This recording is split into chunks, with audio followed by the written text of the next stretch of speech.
Ida y Vuelta, con Silvia Moscoso. Ya estamos en comunicación con Guillermo Pérez, tributarista del grupo GNP. Guillermo, ¿cómo te va? Buenas tardes, gracias por atendernos. Hola Silvia, ¿cómo te va? Un placer. ¿Cómo andan Bien, ustedes? muy bien. Bueno, acá todos mirando el sorteo del Mundial, ¿no? Ah, sí, me imagino. ¿Cómo no fue? Yo la verdad muy enterado no estoy, pero bueno. Bueno, estamos bastante bien dentro de todo, ¿eh? Nos tocó Austria, entre otras cosas, entre otros equipos, Argelia, qué sé yo. Bueno, Digamos que Jordania, vamos bastante bien, ¿eh? va a ser un popurrí con 42 equipos, pero bueno. Exactamente. Pero bueno, hablando de cosas importantes y estamos ya llegando a lo que es el final de año, más allá de los anuncios de Caputo, y recién veía algunos vítores por parte de Javier Milei respecto de este bono de deuda, que uno lo puede tomar para bien o para mal, dependiendo cómo. Para el presidente, evidentemente, lo tomó de buena manera, hay gente que no lo toma de buena manera.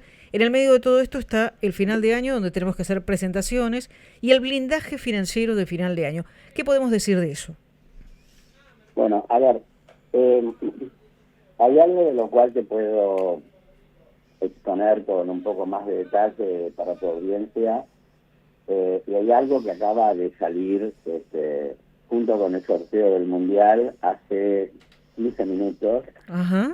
No sé si salir, pero que al menos yo me acabo de enterar y lo conseguí, que es el paquete de reforma laboral y algunas reformas en el ámbito tributario. Así que, ¿Podés acercarte un poquito más al teléfono si te escuchamos mejor? Sí, los últimos minutos estuve corriendo un poquitito para esto. Me imagino que sí. A ver, yo que soy tan curiosa. Yo entiendo que seguramente la reforma laboral debe tener muchas hojas, ¿no? Sí, con la laboral mucho no te voy a poder ayudar porque es enorme, tiene como 100 artículos o más, no me acuerdo. 100 artículos.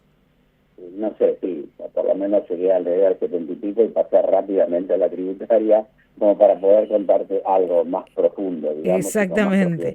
Bueno, a ver, entonces vamos a hacer una cosa. La reforma laboral ya nos dijiste algo. Primero que son 100 artículos, con lo cual, ojo con todo eso, porque evidentemente va a mover el avispero cuando llegue el día 10 de diciembre y comience a tratarse en la Cámara de Diputados. Así que te comprometo para la semana que viene ir viendo punto por punto, ¿te parece? Bueno, dale, perfecto. Sí, bien. La laboral es importante. Claro. A ver, no sé cuán profunda es, lo que sí sé es que es muy larga, tiene mucha cosa. Sí. Después veremos qué sustancia tiene, ¿sí? Así que tengo mi gente ya profundizando todo ese tema. Está muy bien. Con la reforma tributaria, en realidad parece un título demasiado grande para hablar de reforma tributaria, pero tiene 3 o 4 o 5 cosas muy importantes, se puede ver. O sea, no es una reforma revolucionaria, pero tiene cosas interesantes, ¿sí? Dentro de las restricciones que tiene este gobierno para no alterar o afectar el déficit fiscal, o el superávit fiscal, mejor dicho. Primero crean un RIMI, ¿te acordás el RISI? Que el RISI era un sistema de grabación y de fomento a las inversiones, pero inversiones de más de 200 millones de dólares. Sí. Bueno, ahora crearon el RIMI, que sería un régimen, digamos, de promoción para inversiones más medianas y más pequeñas. ¿Sí? Bien, ahí te escucho un poco mejor. Bueno, y entonces, a ver, para la gente que está del otro lado, ya estamos hablando del RI entonces. ¿Y entonces ahora, a partir de ahora, qué? Bueno, el RIMI, si lo aprueba el Congreso, lo que harían es que te da a las personas jurídicas, a las empresas, una desgravación especial o un aliciente tributario especial para aquellas sociedades que hagan inversiones en lo que se llama inversiones productivas por los próximos 2 años a partir de la vigencia de la ley, cuando la ley sea aprobada, si es que está aprobada. ¿En qué consiste eso? Consiste en darte la amortización acelerada, es decir, mandar a pérdida en 2 años todas las inversiones que hagas en inversiones productivas, afectadas a la producción, concretamente. Si se trata de cierta maquinaria agrícola, te la dejan deducir toda en 1 año, directamente, no en 10 años o en 5. En 1 año la deducís, Bien. Y otras maquinarias de otro tipo que no son agrícolas, las podés deducir, mandarlas a pérdida contra el impuesto a las ganancias en 2 años, en lugar de deducirlas en 5 o en 10 años. Bueno, y eso es para que traducirle a la gente, esto es beneficioso. Esto es muy beneficioso porque vos, a ver, ¿cómo pagas impuesto a las ganancias? Ingresos menos gastos, ¿sí? Y sobre el neto vos pagás. Dentro de esos gastos está una cosa que se llama amortización, que es mandar a pérdida en pequeñas cuotas a lo largo de 5 años o de 10 años las inversiones que hagas en maquinarias, en automóviles, en obras para la fábrica. Bueno, acá no, acá te dicen no tenés que hacerlo en pequeñas cuotas de 5 años o 10 años. Lo podés mandar todo a pérdida, lo acelerás, por eso se llama amortización acelerada, lo deducís todo en 2 años, y en el caso de la maquinaria agrícola lo tratás directamente como un gasto, lo mandás a pérdida el primer año, cuando en realidad es una maquinaria, no es un gasto. Te lo dejan tratar como si fuera un gasto. Bien. Lo estoy diciendo muy coloquialmente. Sí, claro, es para que la gente lo entienda. Ahora, todo esto que me estás diciendo, evidentemente, favorece a los grandes empresarios, ¿no es cierto? Bueno, más o menos, porque, por ejemplo, a lo que se llaman microempresas es por inversiones por $150.000 o más.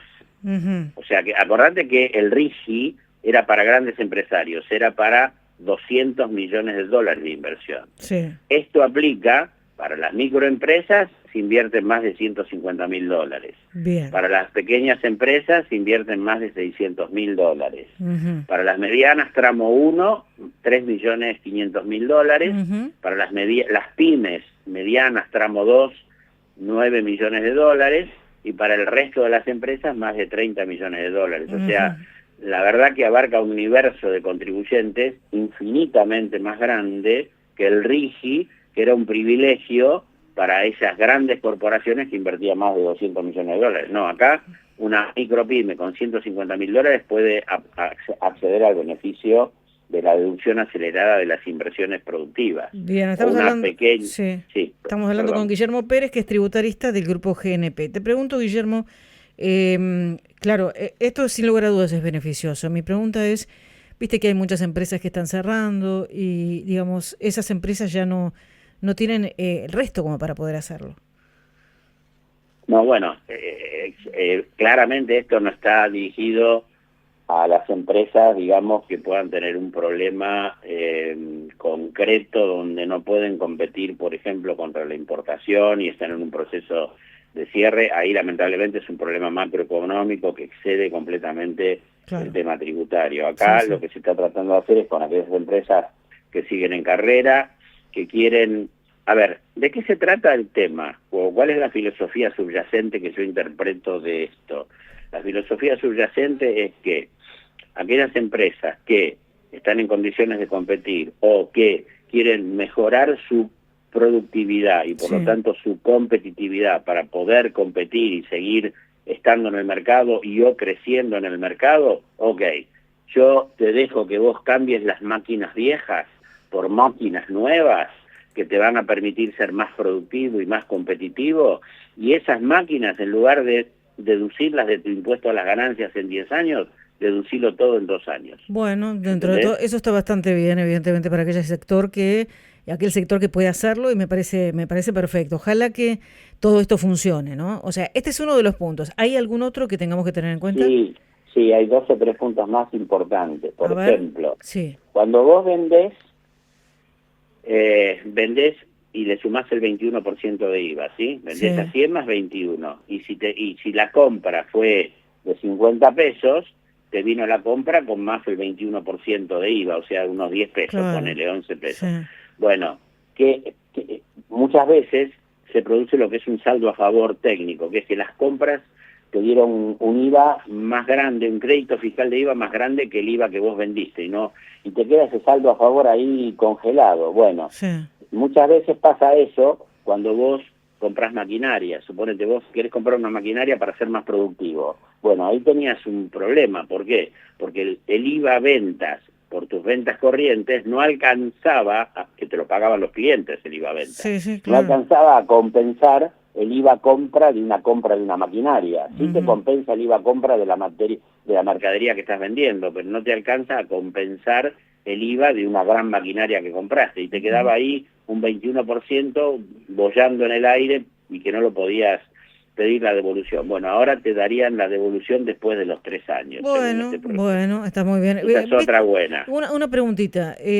Está circulando en redes sociales y, por supuesto, yo no sé si vos estás al tanto, pero bueno, hay algunas versiones que dicen que del 21 sería el 29. Yo no creo eso, ¿no? Pero, y no quisiera creerlo, ¿no? Que el IVA te vaya a 29%.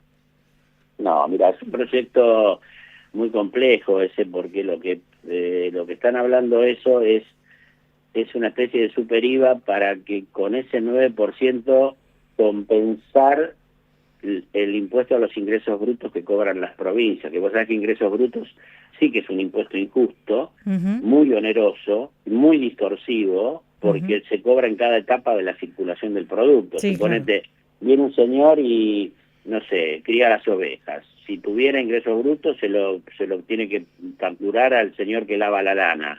Ese, si tuviera ingresos brutos, se lo tiene que facturar al que hace el hilo. Ese se lo tiene que facturar al que hace la tela. Ese se lo tiene que facturar al que hace la camisa. Ese al mayorista. Ese al minorista. Y después viene Silvia y compró todos esos ingresos brutos en esas 7 etapas que te dije recién. Sí, claro. Cuando te compraste la camisa.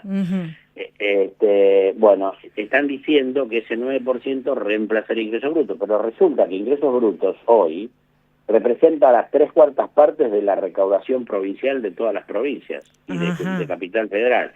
Tendrían que ponerse de acuerdo las 24 jurisdicciones para que eso ocurra, ¿me entendés? Claro. Entonces, si bien ese 9% está calculado y pensado en términos de que reemplazaría al ingreso bruto, va a ser muy difícil que las provincias rápidamente entiendan ese cálculo, si es que está bien hecho, y lo acepten. Va a ser más difícil todavía, porque están muy cómodas así.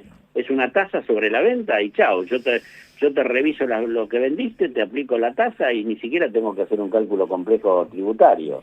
Y además, de vuelta, se paga en cada etapa de la circulación del producto. Si vos en una provincia tenés al productor de la oveja, al que lava la lana, al que hace del hilo, es te como lo cuando cobra toda la provincia. Claro, como cuánto te sale la leche acá, cuánto te sale la leche en el interior del país y así sucesivamente cada uno de los productos, ¿no?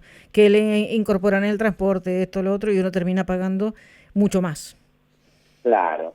Después hay otra modificación importante que, te digo, la leí muy rápido, esto nos llegó a nuestras manos hace 20 minutos, que se actualiza. Hay una discusión con el fisco que si deja en el impuesto a las ganancias, que si dejan o si no dejan actualizar los quebrantos. ¿Qué son los quebrantos? Vos ponele que en un año fiscal, en un ejercicio fiscal, vos tenés pérdida impositiva, no tenés ganancia impositiva. Sí. No pagas impuesto a la ganancia porque tenés pérdida. Sí. Perdiste ese año, tu negocio perdió. Ok. ¿Qué te permite la ley?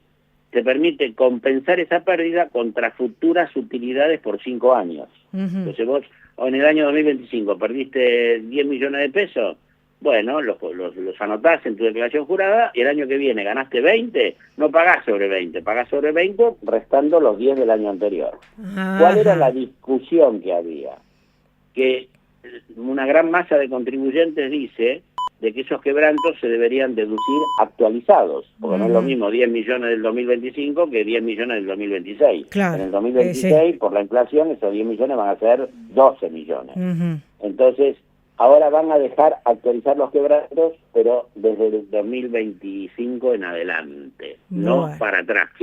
Todos los contribuyentes que para atrás tomaron quebrantos actualizados seguramente van a querer, el fisco lo va a querer discutir, no va a querer. Eso está mal, nosotros pensamos que hay argumentos de sobra cuando hay confiscatoriedad para deducir los quebrantos actualizados, pero bueno, el fisco lo va a discutir. Nosotros no somos de litigar porque sí, no nos gusta, preferimos hacer más estrategia y planificación fiscal, pero bueno, habrá que discutirlo eso. Y otra modificación muy importante que me pareció leer ahí, dice que con Macri metió una reforma donde la venta de inmuebles, no de la casa habitación, pero de inmuebles para inversión, cuando los vendés tenés que pagar el 15% de impuesto. Bueno, eso estaría derogado desde enero del 2026, eso es muy importante. Vos sumate que te compras un inmueble para alquilarlo y lo tenés. Hoy, si lo vendés, tenés que pagar el 15%, entre la diferencia entre el costo actualizado y la venta. para desde el 2026 eso lo van a eximir. Buah. Y después, otra cosa es que bajan las escalas del impuesto a las ganancias para las sociedades pymes, te diría. O sea, no es para todos, solamente para las pymes. Claro, porque las pymes, las grandes empresas pagan el 35%, pero hoy hay un sistema de escalas que según tu monto de ventas pagas o el 25% o el 30% o el 35%. Generalmente las empresas pymes tramo 1 pueden llegar a acceder al 30%, las más pymes al 25%. Bueno, ¿qué hicieron? Para esas escalas del 30 y 35, para todo el mundo, las escalas, las van a bajar. La del 25 la dejan en el 25%, pero la del 30 la bajan al 27%, y la del 35% de sociedades la bajan al 31,5%. Eso es una modificación importante, te están bajando un 10% la tributación, claro, en el caso de empresas. O sea, lo que están buscando es que las empresas tengan menos carga, fíjate que... Menos carga tributaria, en concreto sí es eso, ¿no? Claro, para que logren más competitividad. Pensá que las empresas argentinas, vos dijiste, algunas están cerrando, otras no, otras están peleándola como gato panza arriba, y otros, tal vez no como gato panza arriba, sí tratando de ser más productivas, más competitivas, para poder competir contra una eventual apertura más grande de las importaciones, u otros grandes que puedan hacer inversiones en equipamiento mucho más moderno, y que les permita no fabricar un vaso por día, sino fabricar 10 vasos por día. Está muy bien, está muy bien. Yo lo que veo es que esta reforma tributaria, en definitiva, igual, más allá de que evidentemente mejora la situación de muchas empresas o de pymes, ¿hay algún punto que sea para nosotros? Pregunto, bueno, para el que presenta cada año y que tiene que estar presentando, no sé, impuesto a las ganancias, ese tipo de cosas. Todavía no, en esta reforma que yo leí no, para mí la están pensando para febrero. Yo en todas las charlas que estuve dando últimamente dije, no esperen una reforma tributaria revolucionaria para diciembre, sí van a llegar con la laboral, no van a llegar con la tributaria, eso exige mucho consenso, mucha muñeca política, mucha charla, para ver si tocan o no el IVA, si van al IVA federal o no van al IVA federal. ¿Qué pasa con el impuesto al cheque? Claro. Hay en esta reforma, en la de hoy, en la de ahora, hay algo que sí nos toca como consumidores, que es que hay una exención en impuestos internos para todo lo que es. Hay un impuesto especial que se llama impuestos internos, que grava a los seguros, a la telefonía celular y satelital, a los artículos suntuarios, a los vehículos, embarcaciones, etcétera. Bueno, todo eso lo eliminan, ese impuesto interno. Esa es buena para el consumidor final. Bueno, eso está bueno, sí. Y después de lo que se habla, pero esto se habla, son trascendidos, se habla que para la reforma de febrero, habría algunas mejoras en las deducciones generales para los individuos, para las personas físicas, en el impuesto a las ganancias, donde aumentarían los topes que hay para deducir ciertas cosas que la ley te deja deducir. Por ejemplo, los seguros de retiro. Hay gente que paga un seguro de retiro para cuando se retire, tener una jubilación adicional a la jubilación. Bueno, antes el monto que vos pagabas en concepto de prima por seguro de retiro eran montos irrisorios. Bueno, eso lo van a subir.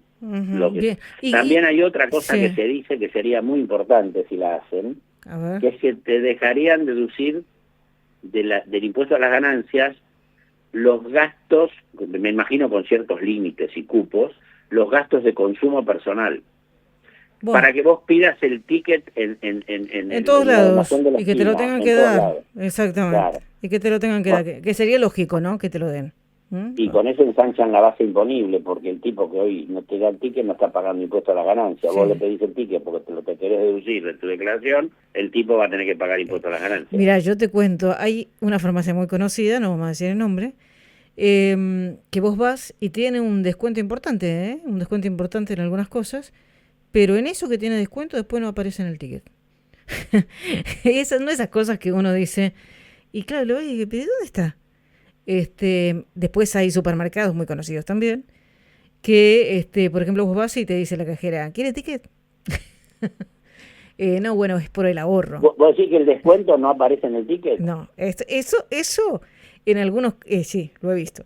Y por el otro lado, en los supermercados que te dicen, ¿quiere ticket o no quiere ticket? ¿Cómo? ¿Quiero ticket o no quiero ticket? Yo quiero ticket. Digamos, Claro. si vos vas a comprar, quieres que te den un ticket, ¿no? Y sí. Vale, pero bueno. Supuestamente el supermercado debería emitir ticket por todo. Pero Exacto, bueno, exacto. Y dicen que ahorran papel. puede ser. Bueno, si vos estás pagando con tarjeta, emitan o no emitan ticket, lo mismo, porque la tarjeta los engancha, porque hay trazabilidad bancaria, ¿entendés? Claro. Quizás sea cierto el argumento. Bueno, Ahora, no sé. si vos estás pagando al contado y no emiten ticket, y ahí no tiene la arca no tiene manera de agarrarlo. Exacto. Bueno, a ver, Guillermo, y entonces, ¿y va a haber o van a sacar o va a seguir estando el monotributo o lo van a cambiar? Mira, yo creo que se habló demasiado, hay demasiadas filtraciones, demasiada gente habla del gobierno y de otros medios como para que... El tema del monotributo es un tema que nos van a tener que discutir en profundidad, porque si quieren hacer un salto y sacar a la gente del monotributo para meterlo en autónomo directamente o en responsable inscripto, es tremendo el perjuicio y lo caro que le va a costar a esa gente todo eso. Claro. Yo creo que yo creo que lo van a pensar 10 veces antes de hacerlo. Me parece que quizá hagan algo gradual para que muchos porque con el monotributo hay uso y hay abuso, Silvia. Entonces quizá hagan algo gradual. Igual, a ver, acá te voy a decir, hay uso y abuso de los dos lados, ¿no? Porque los empresarios también tienen abuso. Si lo tengo como monotributista es más fácil para mí porque, digamos, a ver, el argumento que está dando el gobierno es que tomen gente por 6 meses, la tengan una prueba, qué sé yo, y los tienen con monotributo y listo, se terminó. Sí, claro. No, bueno, y después también hay monotributistas que tienen muchos bienes o mucha fortuna y aparecen como monotributistas. Y claro. Algunos súper conocidos hoy en día que están como monotributistas. No me digas, ¿en serio? ¿No me vas a dar ningún detalle? ¿No me vas a dar ningún detalle? No, por supuesto que no. Viste que conocemos muchas cosas digamos, a ver, estamos hablando de grandes marcas, ¿no?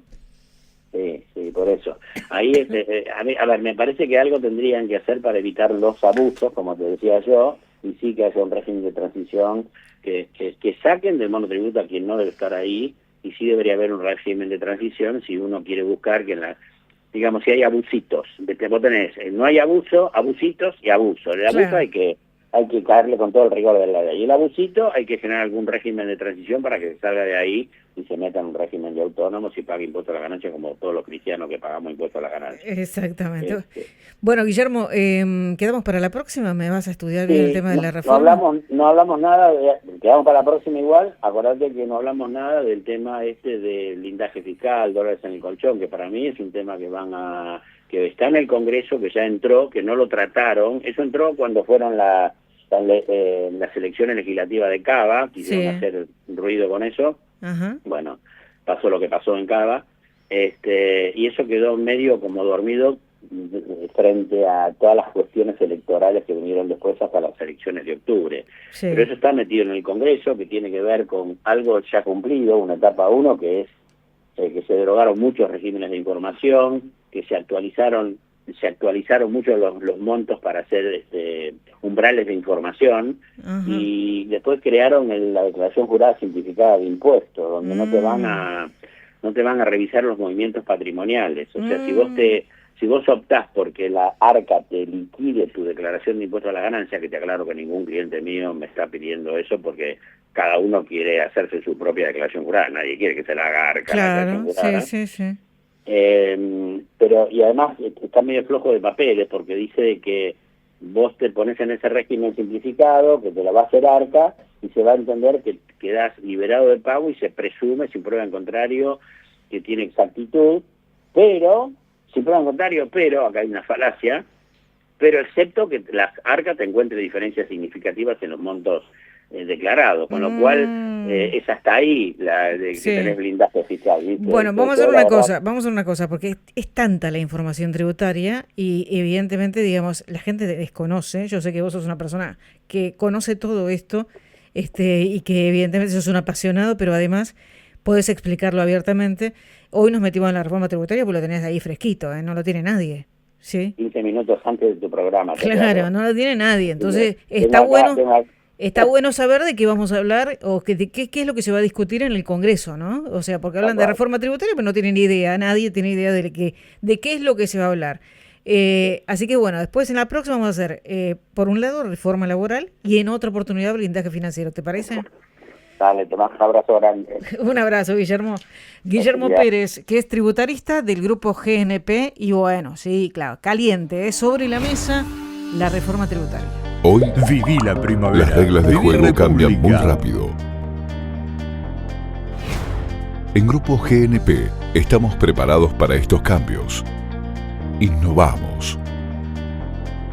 Grupo GNP, expertos en servicios integrales de impuestos. Desarrollamos estrategias fiscales para potenciar los resultados empresariales y cuidar los patrimonios individuales. Reconocidos y premiados a nivel internacional por nuestra trayectoria y experiencia. Grupo GNP, tus aliados estratégicos.